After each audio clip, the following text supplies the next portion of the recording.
The first one came through the window. Not the door, not the skylight. The window on the third floor, the one with the cracked hinge that the school board had been promising to fix for 11 months.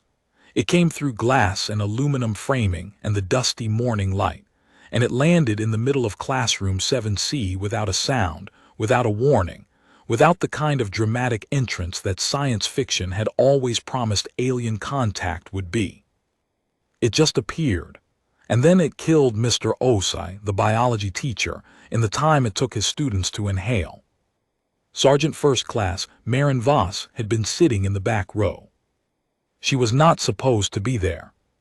She was supposed to be on administrative leave, 30 days mandatory, the kind the psych board gives you after a third consecutive combat deployment when your paperwork starts coming back with tremors in the margins. She'd been assigned to her sister's guest room in Rocklaw, told to sleep, to eat something, to remember what civilian grass smelled like. Instead, she had found herself on the fourth morning walking her nephew to school, because he'd asked her to. Because he was 7 years old and thought she was interesting, and had not yet learned to be afraid of the parts of her that came back from the field. She was sitting in the back of classroom 7C, because the school was short a teacher's aide for the day, and she had agreed to help supervise an art project. She had a paper cup of terrible coffee. She had been thinking about nothing at all. The alien hit the floor and the room changed. Later, she would not be able to describe it well enough. The shape of it defied the vocabulary she had. It was roughly bipedal, 2 long, jointed lower limbs, a torso that bent the wrong way, a cluster of sensory organs at the apex where a face should have been. Its surface was not quite skin and not quite armor. It shifted. Like oil on water, like the inside of a murmuration, the surface of it moved in patterns that gave the human eye nothing to grip. It was approximately the size of a large man. It moved like nothing she had ever seen.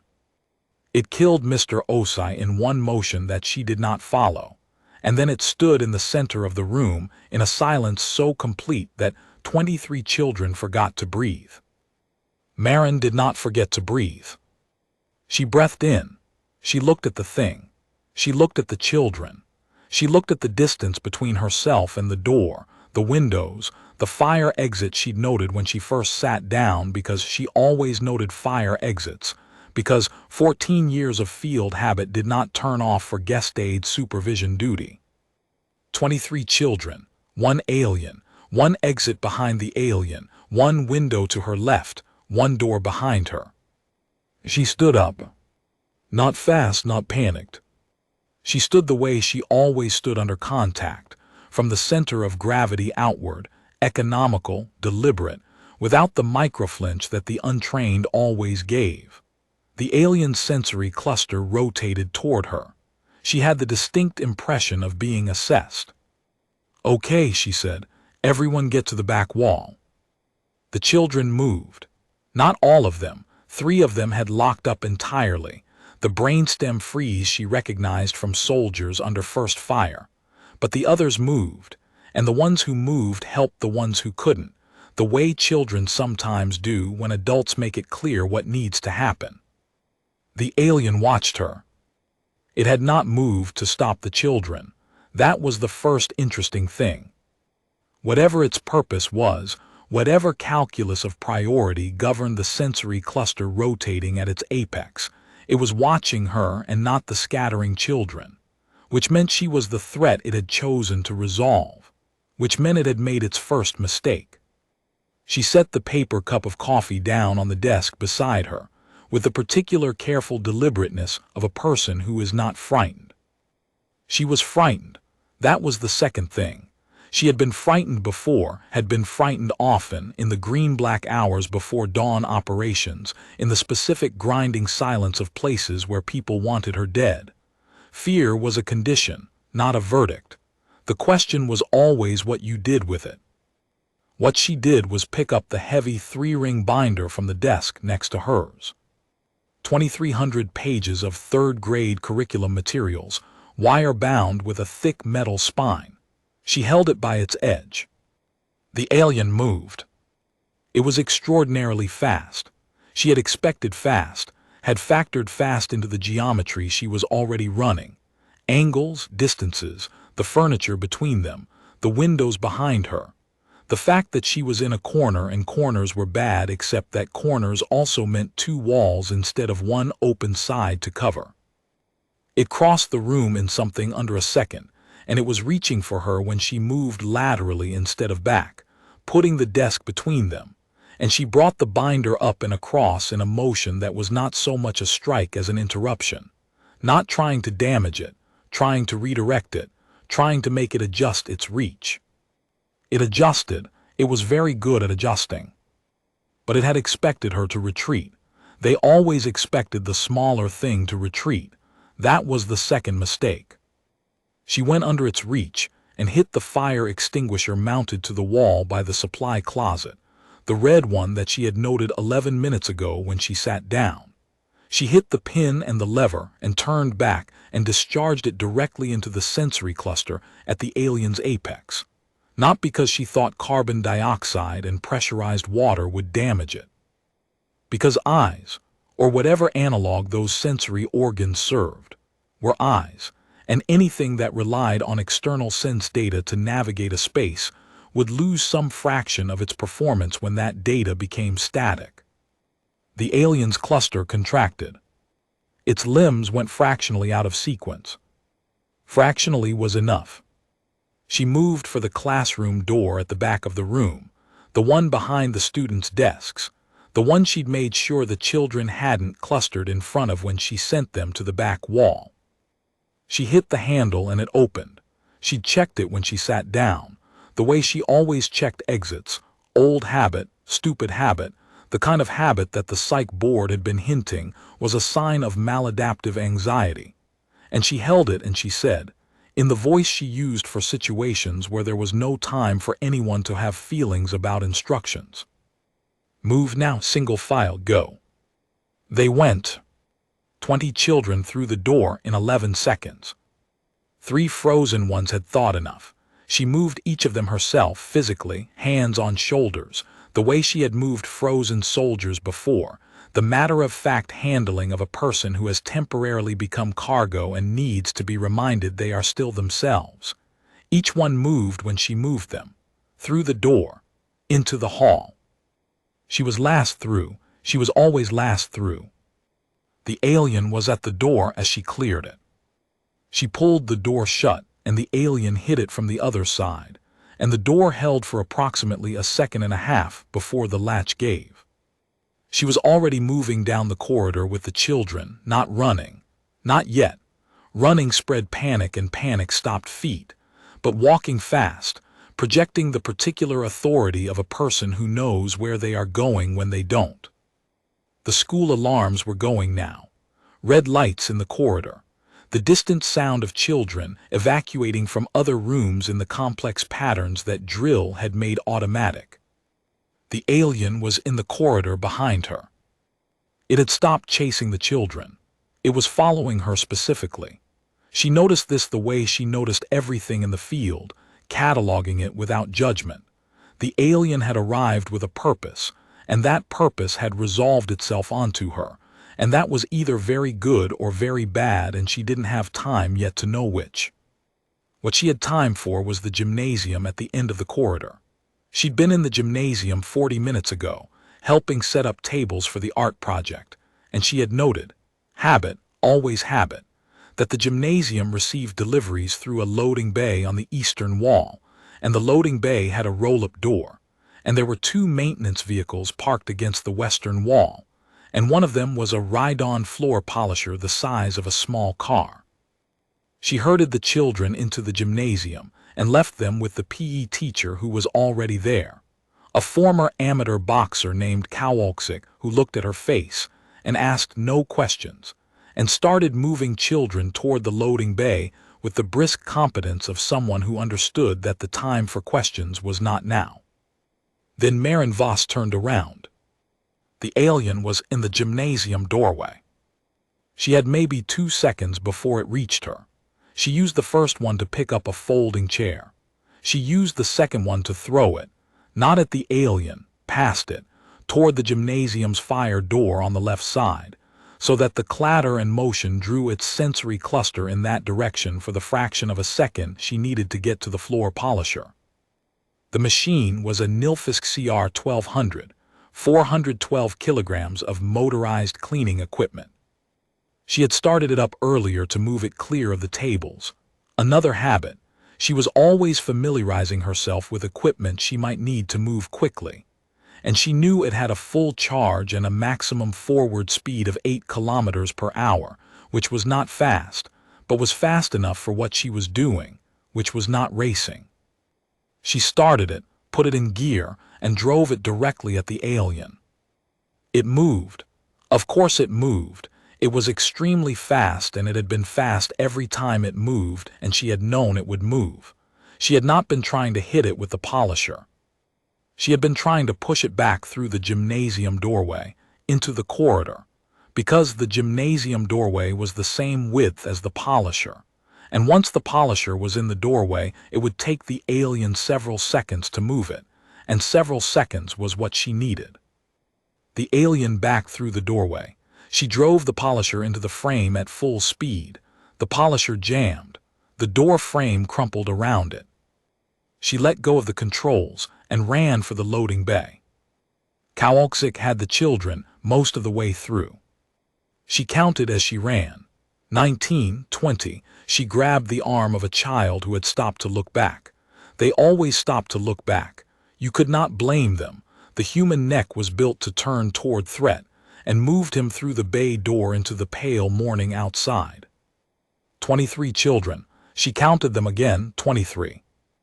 Then she stood in the loading bay entrance and looked back at the gymnasium and listened to the sound of 412 kilograms of floor polisher being dismantled from the inside.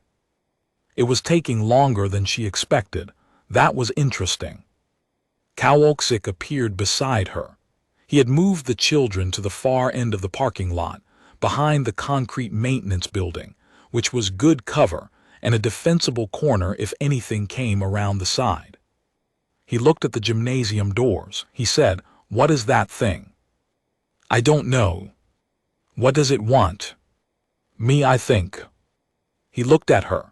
He was not a small man, thick shoulders, the broken nose of someone who had been hit many times and kept returning to situations where he might be hit again.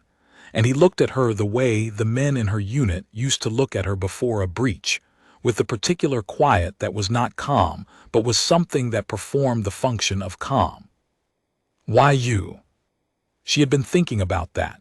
She had been thinking about it since the alien followed her into the corridor instead of following the children.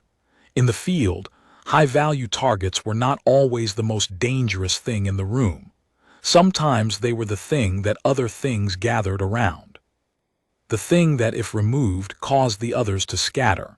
She thought about what she must look like to something that read threat data, the posture, the movement economy, the way she had gone toward the problem rather than away from it, the way she had not flinched.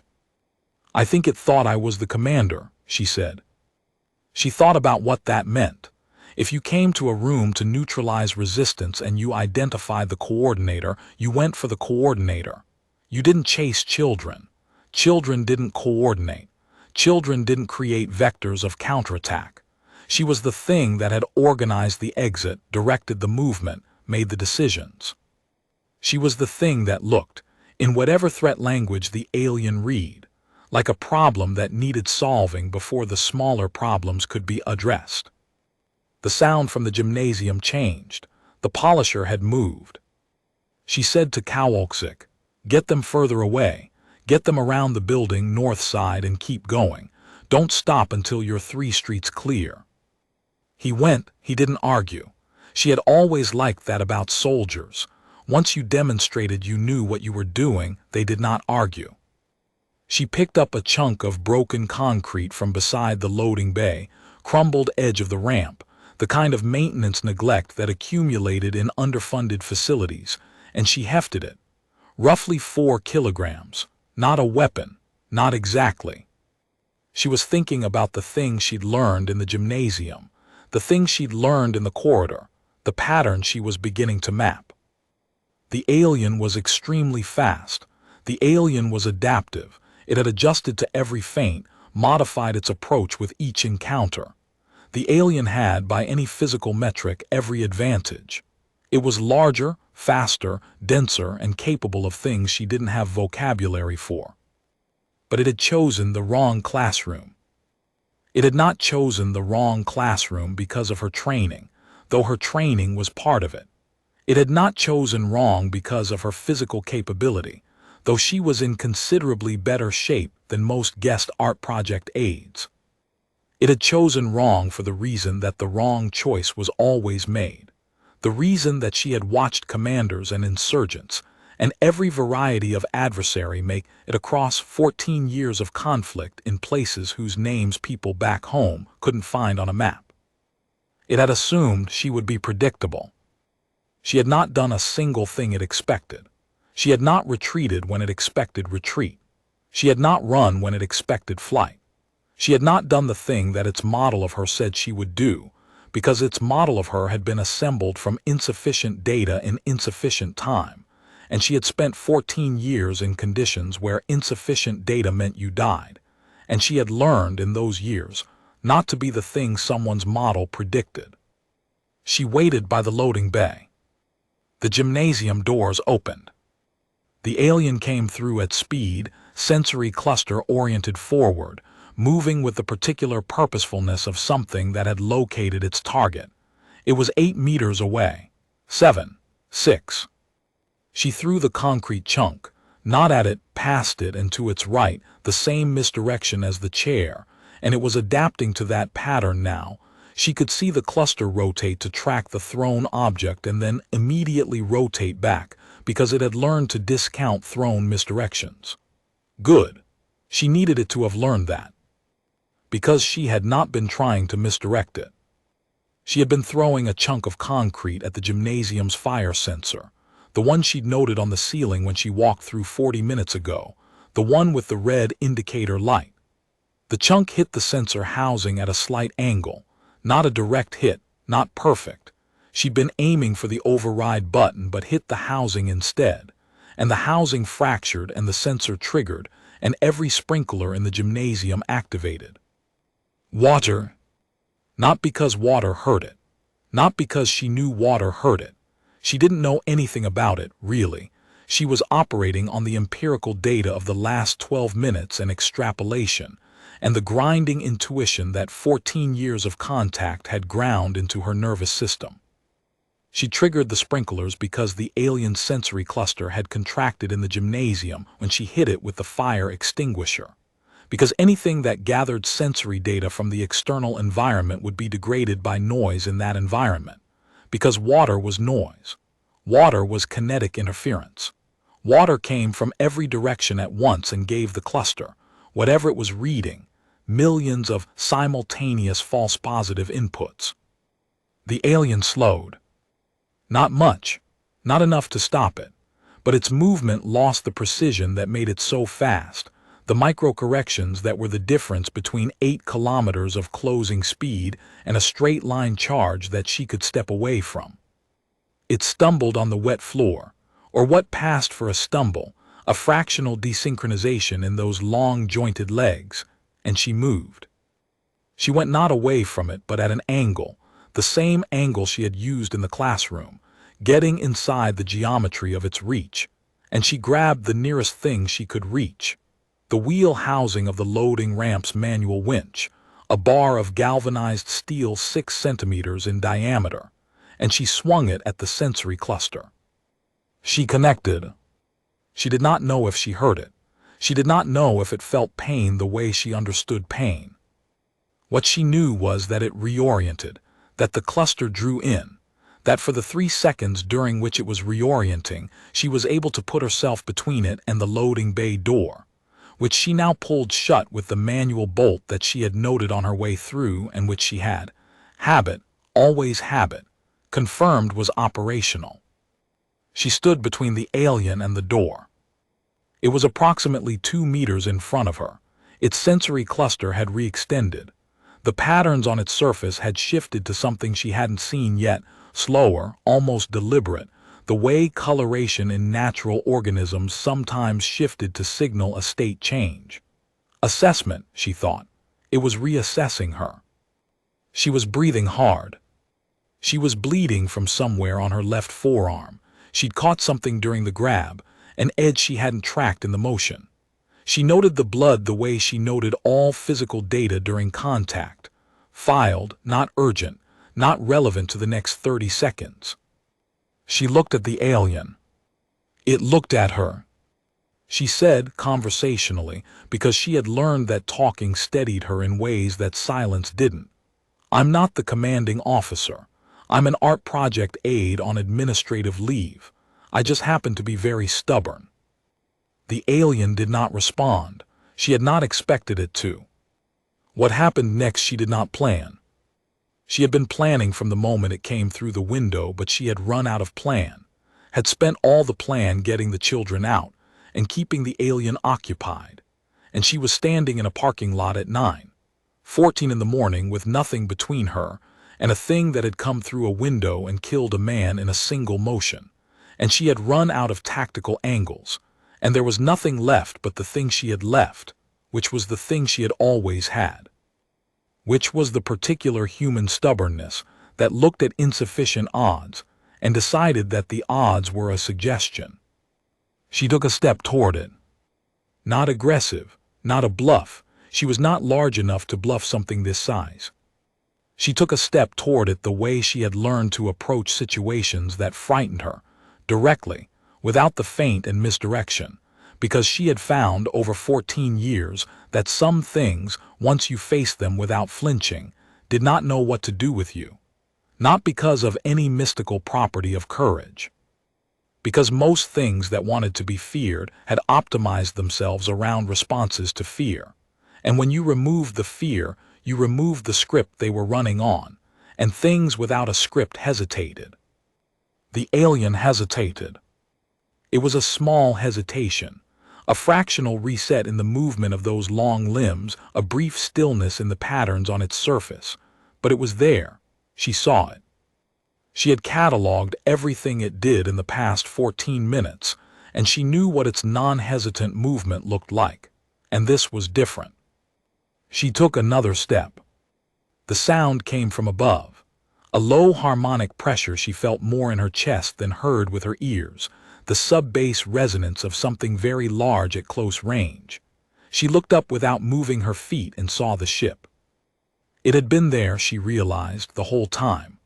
Hovering above the school at what she now estimated was 200 meters, the shape of it resolved from the flat gray overcast sky in the way that things appeared once you had the context to see them. It was enormous. It was quiet. It had been watching. Something passed between her and the alien. Not visually, there was no visible signal. But the alien moved. It moved backward 2 steps, and then it turned and rose into the air in a way its legs had not previously suggested was possible, ascending in a straight line toward the ship, and then it was gone into the gray of the hull and the gray of the sky, and the silence came back. She stood in the parking lot and breathed. The emergency services arrived 7 minutes later. She heard them before they were visible, the specific audio signature of multiple vehicles approaching at speed. She had sat down against the concrete maintenance building, by then because her legs had decided they were done standing, and she had wrapped her left forearm in the bandana she kept in her jacket pocket because old habits, and she was listening to the sound of 23 children somewhere on the north side of the building. Quiet now. The particular exhausted quiet of people who had been frightened and had come through, and did not yet know what to do with having come through. Kowalczyk found her before the emergency services did. He came around the corner of the building and looked at her sitting against the wall and sat down next to her without asking, the way soldiers sometimes sat together in the aftermath, not because there was anything useful to say, but because it was better than sitting alone. He said after a minute, "Is it gone?" "For now," she said. "Will it come back?" She thought about the ship in the sky. She thought about the hesitation, that small, crucial pause when she'd stepped toward it instead of away. She thought about what the alien's assessment of her must look like on whatever data it had gone back to report with, and what the entity that owned that ship would conclude from the data, and what they would do next. She thought about all of it and said, I think they're going to want to talk. Kowalczyk was quiet for a moment. Then, what makes you think that? She looked at the gray sky where the ship had been. Because they could have come in heavier. They didn't. They sent one. They were testing something. Testing what? She picked up a piece of gravel from the parking lot and turned it over in her fingers. Habit. The hands needed something to do. Whether we'd run, she said. She had not run. That fact would mean something. She did not know yet what it would mean. She had learned early in her career not to speculate too far ahead of available data, and the available data was thin and strange, and still had the texture of a nightmare at the edges. But she knew this. Something had come through a window and expected her to run, and she had not, and the thing had gone back to whatever sent it carrying that information, and information changed calculations. A child came around the corner, her nephew. He was 7 years old and he had been in the gymnasium before Kowalczyk moved the children out, and he had seen some of what happened, and he was not crying, which surprised her, and then did not surprise her, because he had spent 3 years asking her to explain things to him in precise detail, and he had retained most of it, and he was the kind of child who, when frightened, went quiet and internal and thought very hard. He sat down next to her. He said, Are you hurt? She looked at her arm. A little. He looked at it with the focused attention he gave everything. He said, You need to put pressure on it. I know. Are you putting pressure on it? I am. He sat with her for a moment. Then he said, Why did it go away? She thought about how to answer this in terms a 7-year-old could use. Then she thought, He is not a standard 7-year-old. He has been asking non-standard questions since he could talk. Giving him a simple answer would be wrong. She said, It came in expecting things to go a certain way.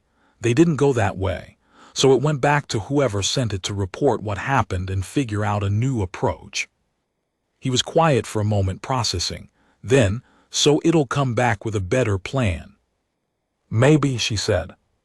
Will we have a better plan too? She looked at the sky.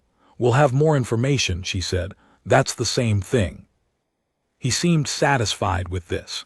He leaned against the wall next to her, the bony shoulder of a 7-year-old against her arm, the specific warmth of a small person who trusted you. She thought about the alien in the gymnasium doorway, the hesitation. She thought about the moment she had turned in the loading bay and looked at it looking at her, the 2-meter stillness, the patterns changing on its surface, the assessment of something encountering a variable it had not modeled. She had been in contact with adversaries for 14 years. She had been in situations that her training said were unwinnable, and had found exits anyway, not because she was exceptional. She was not exceptional. She was a mid-career non-commissioned officer on administrative leave who had tremors in the margin of her paperwork. But because she had learned to read the grain of a situation, and find the place where a small force applied at the right angle produced results larger than it should have. The alien had been fast. The alien had been adaptive. The alien had, by any metric she could apply, been vastly superior to her in every physical dimension. But it had not been in a room with her before. It had not fought things that didn't flinch, or at least had not fought things that didn't flinch, and then took a step forward. Its models of her type had not included the version of her type that had learned, in 14 years of grinding against impossible odds in places no one cared about. That running was what you did when you had no other option. She had other options. She usually found them. That was the thing she had, not strength, not speed, not the physical gifts that the alien possessed, but the grinding, empirical, stubborn human faculty of looking at what you had in a room and finding combinations the adversary hadn't modeled. The emergency services had arrived. She could hear voices at the front of the building, the organized noise of people with protocols. She should get up. She should give her statement, answer questions, let the medics look at her arm, re-enter the machinery of response. She sat for another moment. Her nephew's shoulder was warm against her arm. The sky was gray and ordinary. Somewhere in that gray, at a distance she couldn't estimate with the tools she had, something was processing the data it had gathered and revising its assumptions. Good. She wanted it to revise its assumptions. She wanted whatever calculus it ran to come back with a different answer than the one it had started with, the one that had sent a single entity through a third-floor window into a classroom full of children, the one that had assumed the largest threat in the room would retreat. She stood up. The medics were coming around the corner. She pulled her nephew up with her and put him behind her, the automatic placement of someone who was still, at the level of instinct, keeping bodies out of threat vectors. Then she remembered there was no threat vector. Then she kept him there anyway. 14 years, administrative leave, tremors in the paperwork margins. She watched the sky. She would be ready. The debriefing took 4 hours. She had done longer debriefings. She had done debriefings after operations where the things that happened were classified above the level of everyone in the room, where the language used to describe events was stripped of its content by necessity, words emptied of meaning to protect things that needed protecting. She had done debriefings where she knew the person asking the questions was going to use her answers to decide whether the choices she'd made in contact were defensible. And she had answered precisely and without embroidery either way, because the choices were what they were. This debriefing was different because the people asking the questions did not yet have a framework for the answers. They were men and women of considerable intelligence and considerable education, and they had prepared their whole careers for the moment something extraordinary happened. And the extraordinary thing had happened in a third-grade classroom, while they were in offices and conference rooms preparing for it, and they were genuinely struggling with the data. She described everything. She described it in the order it occurred. She described her choices and the reasoning behind each choice as she had understood it in the moment, not retrospectively cleaned up, the actual in-contact reasoning, incomplete and partially wrong as it was. The woman running the debriefing, a military intelligence colonel named Szymanska, compact and precise, with the particular stillness of someone who had learned to project no information, asked her to go back to the moment in the loading bay. The step forward. "Walk me through your reasoning," Szymanska said. "I didn't have reasoning. I was out of options." Before that, before you ran out of options, you chose to engage rather than retreat. Every engagement up to that point was in service of moving the children away from the threat. At the moment of the loading bay, the children were clear. The logical choice was to maximize your own distance from the threat. Marin thought about this. There wasn't a good exit behind me. There was the loading bay door. You had just used it to pass 23 people through. The alien was between me and the door. Then you could have. I couldn't have. She said it without sharpness, not a refusal, a fact. I've been in situations where the choice was take ground or lose it. Once you start moving backward from something like that, you don't stop. The momentum is wrong. You move backward once and you keep moving backward. I've seen it. Szymanska looked at her for a moment. You were afraid it would follow the children. She had not been thinking that consciously. But when Szymanska said it, it settled into place the way things did when someone put language to something that had been operating below the level of articulation. She said, "Yes." And you assessed yourself as more capable of managing continued engagement than the children. I assessed the children as being better off as far away from it as possible and me as being already in it. She paused. Those are different things. Szymanska wrote something. She looked up again. The step forward, at the point when you said you'd run out of options. Yes. You said in your initial account that you did it because you'd run out of other options, that it wasn't courage, that it was, What was the phrase? Stubbornness, she said. Foundational inability to accept that what's in front of you is the final shape of things. Szymanska looked at her. Is that different from courage? She thought about that. She had thought about it since she said it in the parking lot to Kowalczyk, to PR Zeperka, to the various people who had asked her variations of the same question in the past 72 hours. What she kept arriving at was the same thing. Courage implied a choice. The step forward had not felt like a choice. It had felt like the last remaining thing to do. She had been doing the next thing for 14 years, and sometimes the next thing was terrible, and sometimes the next thing was easy, and she had done both the same way because there was only one way to do things, which was to do them. I don't know, she said. I don't think it matters. Szymanska nodded. She wrote something else. Then she looked up and said, We're going to need you to stay available. It wasn't a request. I know, Marin said. Outside the window of the debriefing room, a government building she didn't have a name for, in a district of Warsaw she could navigate from memory, the city was doing what cities did. Traffic, people. The specific ordinary persistence of human life carrying on through the extraordinary the way it always did. Because it had no other option. Because one of the fundamental human characteristics was that the machinery of daily existence continued running even when the context of that existence had been permanently altered. She thought about her nephew. She thought about walking him to school in the morning. She thought about whether they would reopen it, whether this would be the thing that finally got the third-floor window hinge fixed, whether the school board would feel, given the circumstances, that the maintenance budget needed reallocation. She thought about Mr. Osai, the biology teacher. She had not known him, had met him only in the minutes before the window broke, had registered him as a quiet man with excellent posture and a thermos of tea, the kind of person who had organized his corner of the world carefully. She had filed him away before she even knew to grieve him, had filed him the way you filed things in contact, quickly and without ceremony, because the moment required the next thing and the next thing and the next thing.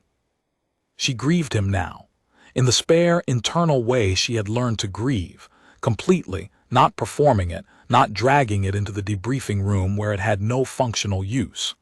Mr. Osai had been standing between his students and the thing that came through the window, she realized. Not consciously. He had been at the front of the room because that was where teachers stood. But the geometry of it placed him between the entry point and the children, and the alien had resolved him as the primary obstacle, and he had died for being in the position that the shape of a classroom placed teachers in. She thought about the alien's model of the room, the largest adult, the one in the position of authority, the first to be engaged. She had been the second largest adult. She had been sitting in the back corner. She had not been in the position that the alien's model had probably predicted the authority figure would occupy. She had been in the back because she was always in the back, always in the corner, always with exits identified and doors checked and equipment cataloged. Old habit. Maladaptive anxiety, the psych board said.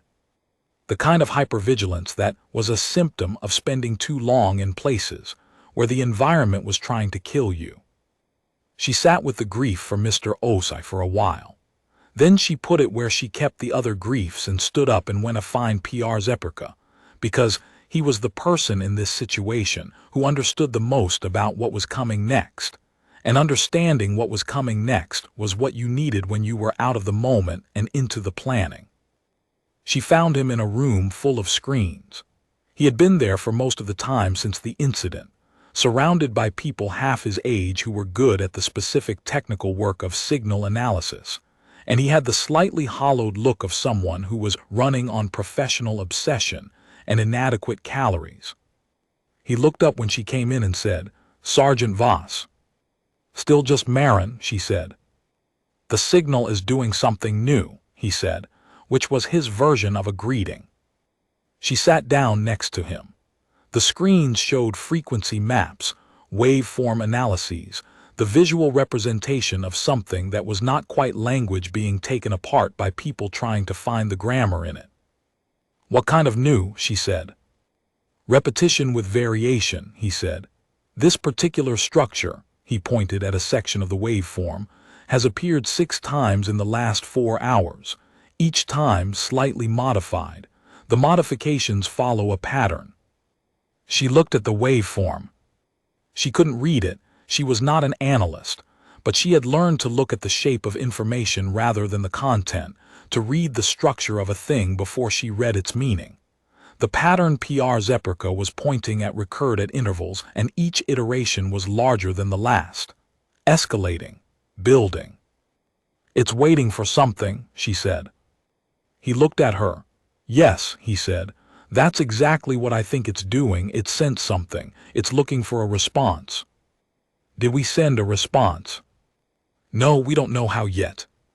She thought about the loading bay, the entity standing 2 meters away, the patterns on its surface changing from the rapid, adaptive movement of contact into the slow, deliberate movement of something in a different mode. The step forward. She said, "It's not waiting for a signal. It's waiting for another behavior." PR Zeperka was very still in the way he got when he was fully engaged with an idea. "Explain," he said. "It sent one through the window, watched what happened. The behavior it observed wasn't what its model predicted, so it went back to recalibrate. Now it's showing us something." She looked at the waveform and watching whether we respond. "And the response it's looking for isn't a matching signal. It's a matching behavior." He looked at the screens. He turned back to her. "Something that demonstrates the capacity for structured exchange," he said slowly.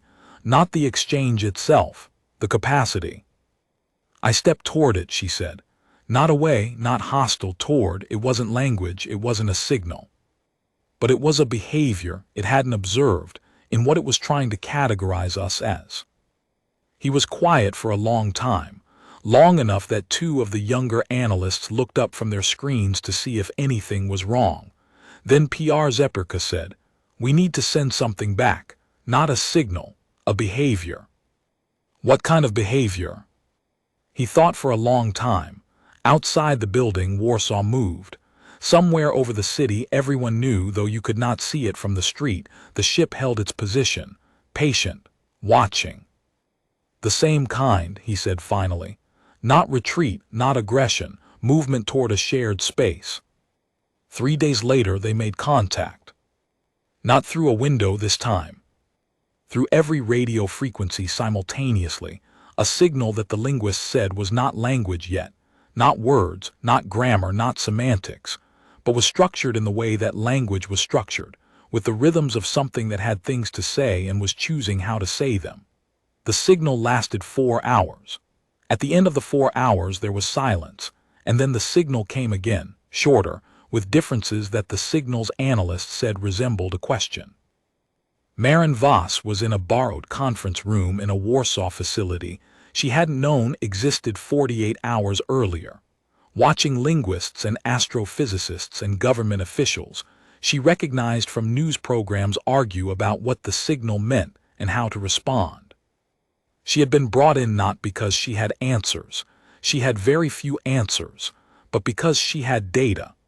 She was, as far as anyone knew, the only human being who had been in a room with one of them and come out of it on her own terms. She had been asked by several people with serious titles to describe what she had seen. She had described it precisely. She had described every movement, every adaptation, every hesitation. The hesitation had produced the longest subsequent silence in the room.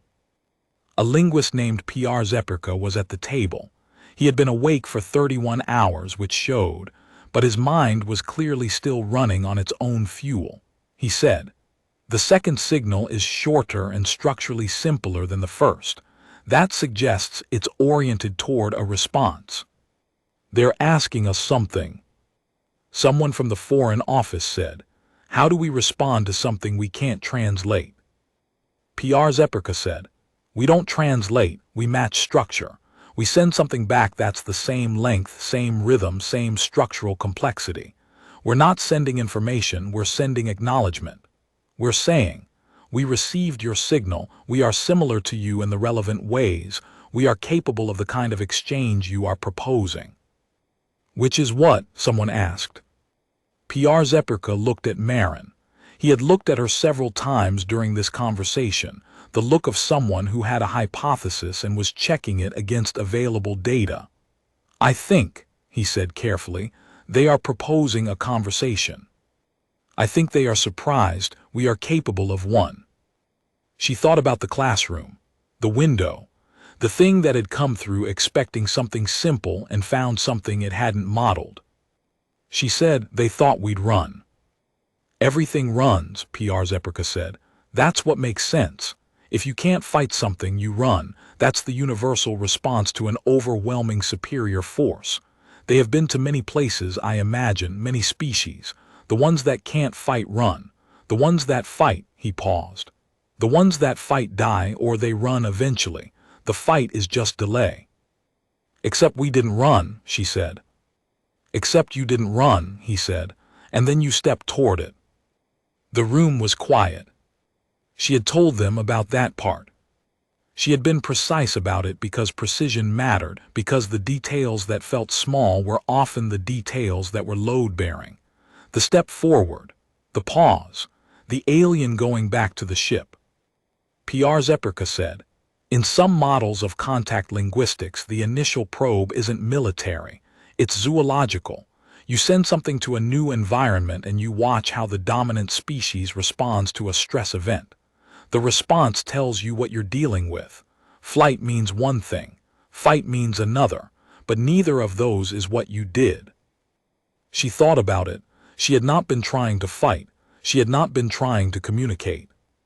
She had been trying to get 23 children out of a room, and then she had been trying to buy time, and then she had been standing in a parking lot with nothing left to do, and she had stepped forward because that was the thing she did when she ran out of other things to do. She said, I stepped forward because I'd run out of options. PR Zeperka shook his head slowly. They don't know that. What they observed was an organism that, when confronted with an overwhelming superior force, achieved local objectives through adaptive problem-solving, and then, when all options were exhausted, advanced toward the threat.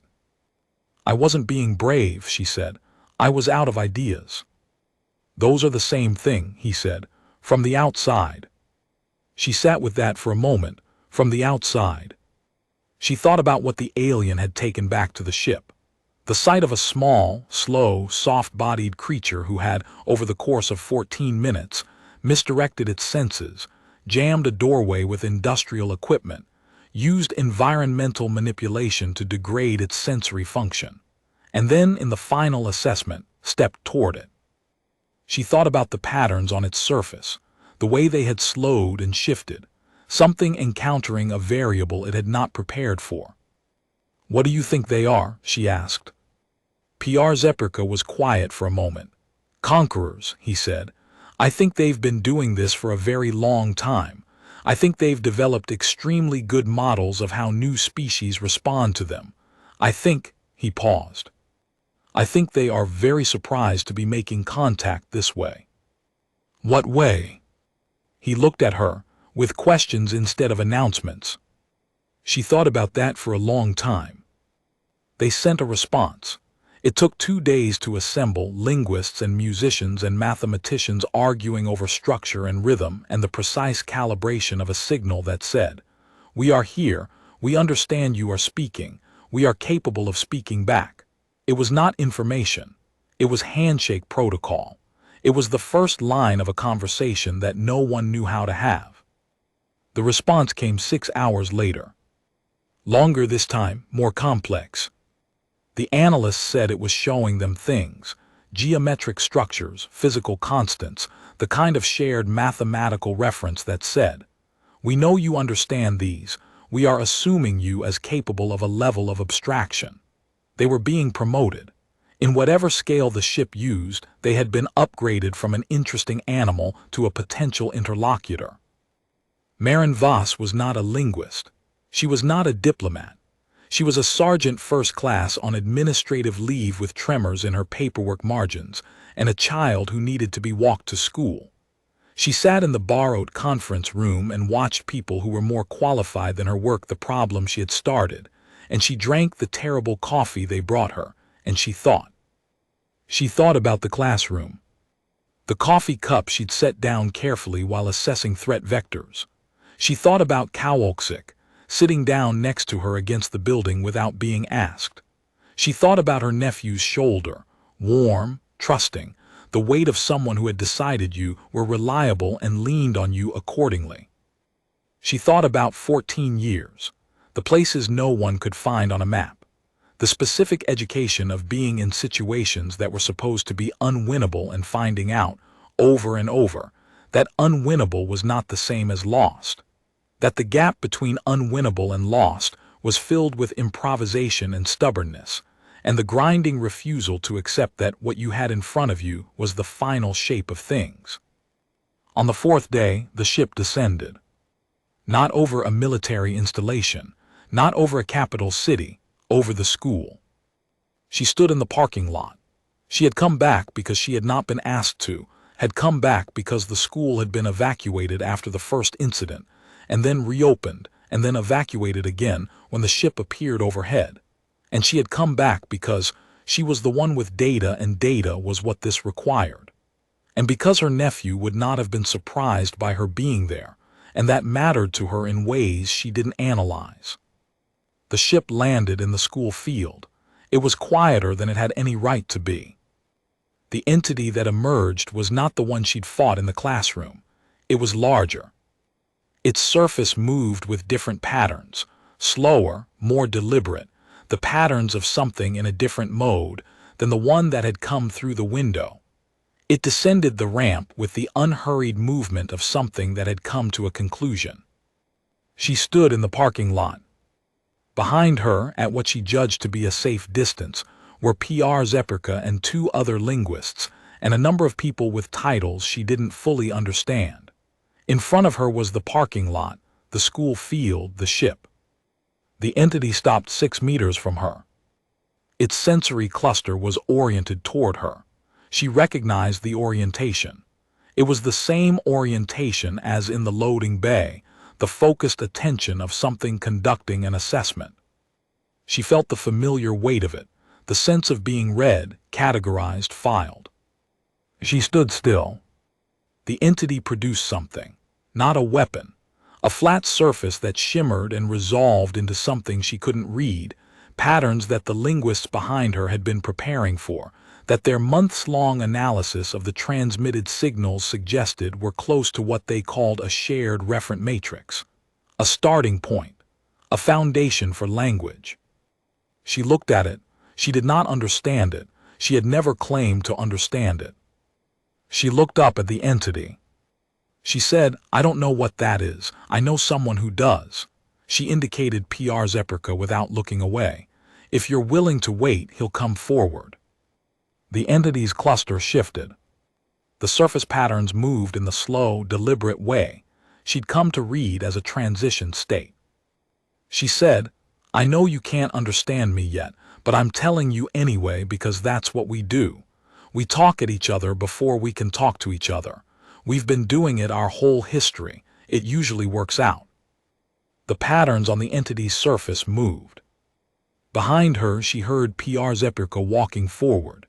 She heard his footsteps stop just behind her left shoulder, close enough to step up when she stepped aside, far enough to be clearly secondary for now. She looked at the entity looked at her.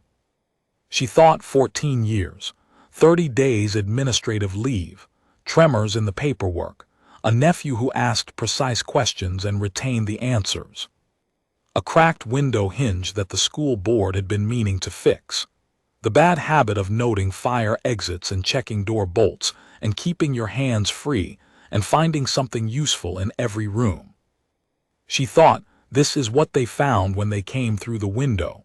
This is what they ran the stress test on. This is what made them ask questions instead of making announcements. She was not exceptional. She was not a hero. She was a tired person with good habits and a foundational inability to accept that the situation in front of her was the final shape of things. She thought, if that's what it takes, fine. She stepped aside and let PR forward. The conversation began. Later, much later, when the contact protocols were established and the linguists had built a working framework, and the entity had a designation in 3 different classification systems, and the school field had become a formal meeting ground with permanent structures and a rotating team of specialists, someone asked Maren Voss what she had been thinking in that first moment in the parking lot. What had gone through her mind when the ship landed and the entity walked toward her?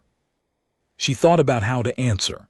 She thought about the classroom, the coffee cup, the fire extinguisher, the binder, the floor polisher, the concrete chunk, the sprinklers, the step forward. She said, I was thinking about whether the door bolt on the emergency exit was rated for the weight. The interviewer waited for more. She said, old habit. She was given a commendation. She framed it on the wall next to her nephew's drawing of the ship, which he had rendered with considerable accuracy from memory and labeled, in careful 7-year-old handwriting, the wrong classroom. She thought that was about right. In the months that followed, she was part of the contact team in the way a rivet is part of a bridge, structural, not decorative. Not a linguist, not a diplomat, not a scientist. But the thing that had been present at the beginning and had established, through 14 minutes in a classroom and a parking lot, something that no signal or mathematical proof could have established quite as cleanly, that humans were worth talking to. That humans would not simply run. The entity they called the first speaker, its designation in the contact team's internal shorthand, not its actual designation in whatever hierarchy it occupied, returned to the school field twice more in those months. Each time, Maren stood at the edge of the conversation rather than in it, available but not forward, letting PR Zeperka and his team do the work they'd trained their lives for. But the first speaker always oriented its sensory cluster toward her when it arrived. She had come to read this as acknowledgement. PR Zeperka thought it was more than that in whatever social calculus the visitors used, she was the point of contact, the entity that had established the initial parameters, the one who had stepped forward. On the 3rd visit, the first speaker produced something new, not the flat referent matrix of the first exchange, not the calibrated signal structures of the months of negotiation.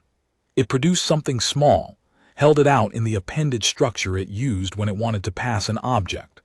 One of the younger analysts started forward automatically, and the first speaker's cluster tracked him and he stopped. It waited. Maren walked forward. She took the object. It was lighter than she expected, almost weightless, a flattened oval the size of her palm, its surface shifting with the same patterns as the entity's surface but slower, quieter, like something that had been dialed down.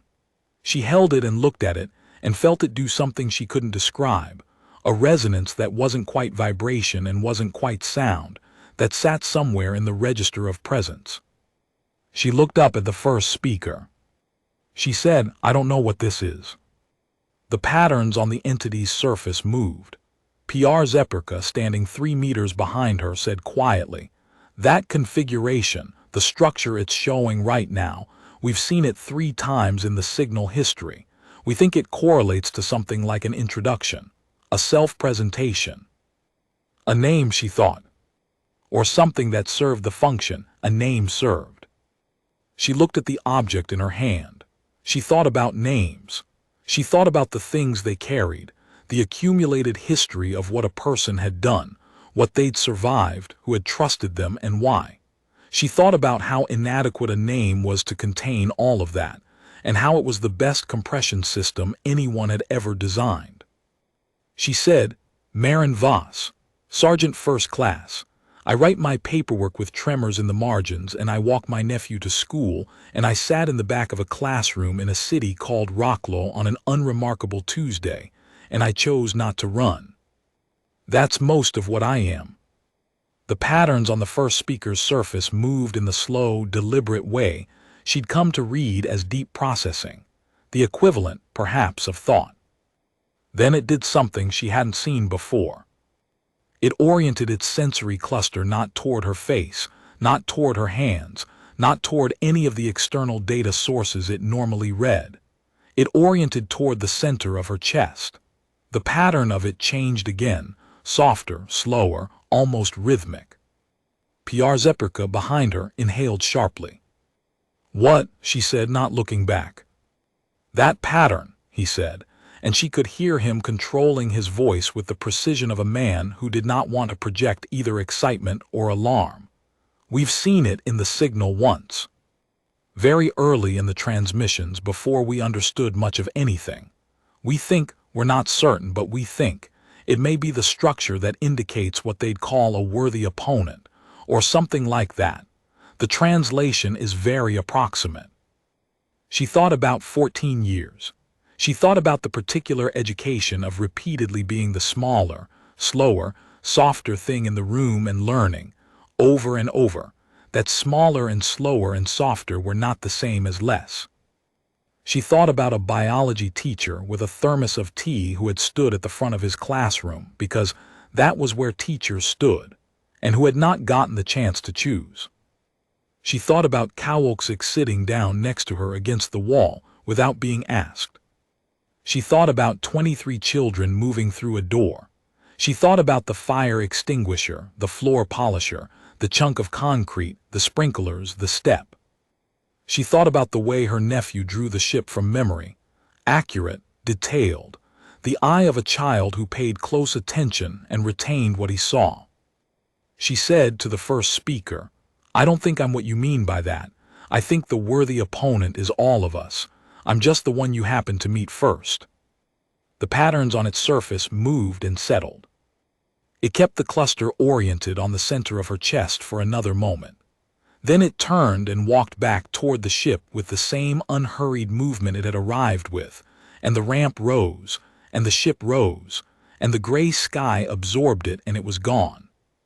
She stood in the school field with the small object in her palm, feeling its quiet resonance, watching the empty sky. Piarzepirka was beside her. He looked at the object and then at the sky and then at her. He said nothing for a long time. Then he said, "Do you know what I think they were testing for, in the beginning, when they sent the first one through the window? Tell me. Whether anything here would fight for something other than itself." He looked at the school building, at the third-floor window now fixed, the glass new and clean.